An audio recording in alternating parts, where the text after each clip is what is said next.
আম্মা জানে আয়েশা সিদ্দিকা রাদিয়াল্লাহু তাআলা আনহা রাসূল সাল্লাল্লাহু আলাইহি ওয়াসাল্লামকে জিজ্ঞাসা করলেন, ইয়া রাসূলুল্লাহ, কিয়ামতের দিন কি আপনি আপনার পরিবার পরিজনদেরকে চিনতে পারবেন?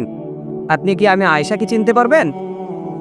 আল্লাহর হাবিব সাল্লাল্লাহু আলাইহি ওয়াসাল্লাম বললেন যে, আয়েশা দেখো, 3 জায়গায় কেউ কাউকে চিনতে পারবে না, কারো কথা মনে থাকবে না।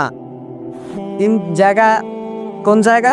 তিনি বললেন, প্রথমে হচ্ছে বান্দাকে যখন আমুলনামা হাতে দেওয়া হবে, বলা হবে ইকরা কিতাবাকা কাফা বিনাফসিকা আল-ইয়াওমা আলাইকা হাসিবা, তোমার আমুলনামার হিসাব দেওয়ার জন্য তুমি যথেষ্ট, এই পরও তোমার আমুলনামা। সেদিন বান্দা যখন আমুলনামা পড়বে তখন আর কারো কথা তার মনে থাকবে না, সে কাউকে চিনতে পারবে না, কারো কথা মনেই থাকবে না তার। দ্বিতীয় নম্বর, মিজানের পাল্লায় যখন তার সমস্ত আমলগুলো ওজন দেওয়া হবে তখন সে কোনো কিছু মনে করতে পারবে না, কোনো কিছু তার মনে থাকবে না, কারো কথা মনে থাকবে না, পিতা মাতা দাদা দাদি ভাই বোন কারো কথা মনে থাকবে না। তৃতীয় নাম্বার হচ্ছে যখন ফুলসিরাতের পুল তার পানি দিতে হবে, সেই রাস্তাটা গমন করে যখন সে যাবে সেই সময় তার কারো কথা মনে থাকবে না। আয়েশা সিদ্দিকা রাদিয়াল্লাহু তাআলা এই কথা শুনে তিনি একটু অবাক হয়ে গেলেন, চিন্তিত হয়ে পড়লেন যে কিয়ামতের দিন যদি কেউ কাউকে চিনতে না পারে, নিজেই নিজের আমলনামার হিসাব যদি দিতে হয়, সেদিন বাঁচা বড় কঠিন।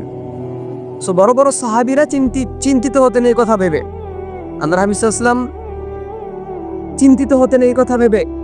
কিয়ামতের দিন তিনি শুধু ইয়া উম্মতি বলতে থাকবেন, নিজের জন্য বলবেন না ইয়া নাফসি ইয়া নাফসি। সো সেই দিনের জন্য আমাদেরকে সেই দিনকে ভয় করতে হবে।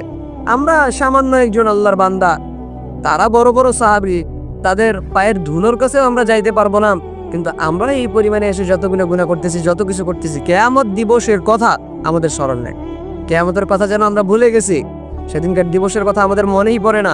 সেদিন এমন একটা জায়গা হবে, এমন একটা দিন সেদিন হবে যেদিন 50,000 বছরের মতো দীর্ঘ। সো সেদিনকে আমাদের ভয় করতে হবে, রবকে ভয় করতে হবে, ফিরে যাইতে হবে রবের কাছে।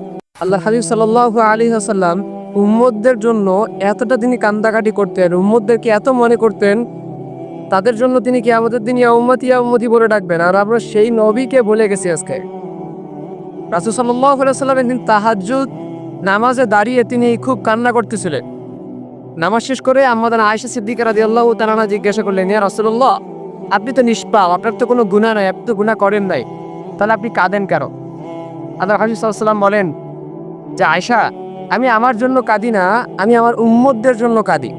তারা যে পথে যাচ্ছে, তারা যে ভুল ট্রেনে উঠছে, এই ট্রেন থেকে যদি তারা না নামে, এই ভুল পথ থেকে যদি, অশ্লীল পথ থেকে যদি তারা না ফিরে, তাহলে তাদেরকে বাঁচানোর মতো ক্ষমতা কিয়ামতের দিন কারো থাকবে না। এজন্য আমি রাসূল তাদের জন্য কাঁদি, তাদেরকে বাঁচানোর জন্য।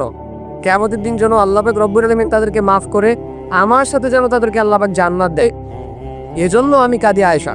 তো রাসূল সাল্লাল্লাহু আলাইহি ওয়াসাল্লাম আমাদের জন্য কান্না করতেন, তিনি আমাদের কথা ভাবতেন, আর আমরা সেই নবীকে ভুলে গেছি। আমরা অনেক সময় বলে ফেলি যে, আল্লাহ, আপনি বান্দাকে এত সুন্দর করে, এত দয়া করে সৃষ্টি করলেন, কিন্তু আপনি তো বান্দাকে ভালোবাসেন না, বান্দার চাওয়া পাওয়া পূরণ করেন না, বান্দা যেটা আপনার কাছে আবদার করে সেটা তো আপনি আমাকে দেন না। আমরা কিন্তু এভাবে আল্লাহ তাআলার কাছে অনেক সময় অজুহাত পেশ করি। একটা জিনিস খেয়াল করেন ভাই, যে আমরা বৃষ্টিকে কিন্তু অনেক পছন্দ করি, বৃষ্টিতে ভিজতে পছন্দ করি, কিন্তু আল্লাহ পাক রব্বুল আলামিন যখন আমাদের উপর বৃষ্টি প্রয়োগ করেন, তিনি যখন বৃষ্টি দেন, তখন কিন্তু ওই বৃষ্টির বিপরীতে আমরা ছাতা নিয়ে বের হই বৃষ্টি থেকে রক্ষার জন্য, অথচ আমরা বৃষ্টিকে ভালোবাসি। আবার আমরা রোদকে ভালোবাসি, রোদের কারণে মানুষের অনেক ফলফলাদি এবং আবাদের অনেক উপকার হয়। তো যখন আমরা রোদকে ভালোবাসি, আল্লাহ পাক রোদ দেন, তখন আমরা রোদ থেকে বাঁচার জন্য ছায়ার মধ্যে যাই। আবার আপনি দেখেন, আমরা বাতাসকে ভালোবাসি, যে বাতাস বইলে আমাদের শরীরটা ঠান্ডা হবে, আমরা অনেক উপকৃত হব, খুব ভালো লাগবে।